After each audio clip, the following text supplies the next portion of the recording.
Solocal, qui était précédemment connu comme les pages jaunes, a surmonté une crise financière difficile. L'essentiel des résolutions relatives au plan de restructuration financière proposé par les dirigeants de l'entreprise a fini par être approuvé en décembre 2016, après une bataille homérique. On avait frôlé la catastrophe. Que s'était-il donc passé chez Solocal? Pour comprendre la situation, il nous faut remonter aux années 2004-2006. À l'époque, France Télécom, confrontée à un endettement important, décide de céder un de ses bijoux de famille vieillissants, les pages jaunes. Cette filiale, cotée en bourse en 2004, vendait depuis des décennies des annonces professionnelles aux artisans et commerçants sous la forme d'encarts publicitaires et de mise en exergue dans les fameuses pages jaunes de l'annuaire. Le service proposé constituait ainsi une sorte d'agence de pub de voisinage dans la capillarité territoriale. L'activité avait été historiquement très rentable et l'était restée, même si, au moment où France Télécom décide de se désengager, il est clair qu'avec l'arrivée d'Internet, les jours du modèle d'affaires sont comptés, car fondé sur annuaire papier. Mais pour bien vendre sa filiale, France Télécom fait bien sûr miroiter le rêve de l'agence de pub numérique locale. Un LBO est organisé sur la base d'un business plan exagérément optimiste qui permet à France Télécom de céder très cher les 54% détenus dans sa filiale en 2006. Celle-ci en ressort très endettée alors même qu'elle va devoir affronter la difficile transition du business model du papier vers celui du numérique. Au fond, c'est l'esprit d'un LBO.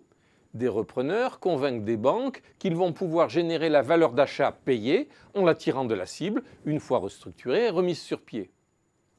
Mais quand en fait de restructuration l'entreprise doit se transformer au milieu d'une révolution technologique, celle du numérique, et quand le prix de la reprise exigé par France Télécom laisse une dette démesurée, le cas devient compliqué. Courant 2016, la situation de Solocal était celle d'une dette de l'ordre du milliard d'euros, pour un EBITDA proche de 100 millions par an, laissant, après remboursement des annuités, un résultat net de l'ordre de 20 millions, très insuffisant pour investir, pour surfer la croissance du numérique. C'était tout le problème. La reconversion avait réussi, l'entreprise était rentable, les perspectives étaient là, le business model était bon, mais la structure financière héritée de la cession par France Télécom plombait son développement. Les fonds d'investissement qui avaient pris le relais du LBO avant de se dégager, non sans avoir d'ailleurs remonté le cash disponible, avaient laissé place à une diversité d'actionnaires, d'abord pleins d'espoir, puis désemparés, quand, en 2016, les dirigeants de Solocal ont déclenché la crise délibérément pour pouvoir ensuite repartir sur des bases financières solides et tirer plein profit du nouveau business model numérique.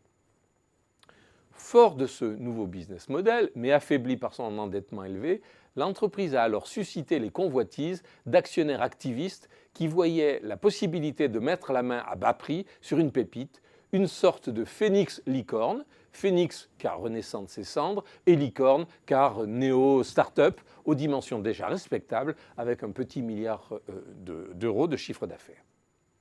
Via le LBO, France Télécom Orange avait réussi à tirer sur le compte de Solocal un chèque sur le futur. Depuis lors, l'entreprise payait pour ce chèque originel. Solocal a vaillamment fait face, s'est reconverti au numérique avec succès, entraînant le boulet de sa dette, reçue comme une tare de naissance, ou plutôt de renaissance. Mais pour Solocal, la crise de l'automne dernier aura permis de repartir sur des bases viables en oubliant l'étape douloureuse du boulet du LBO. Et c'est tant mieux.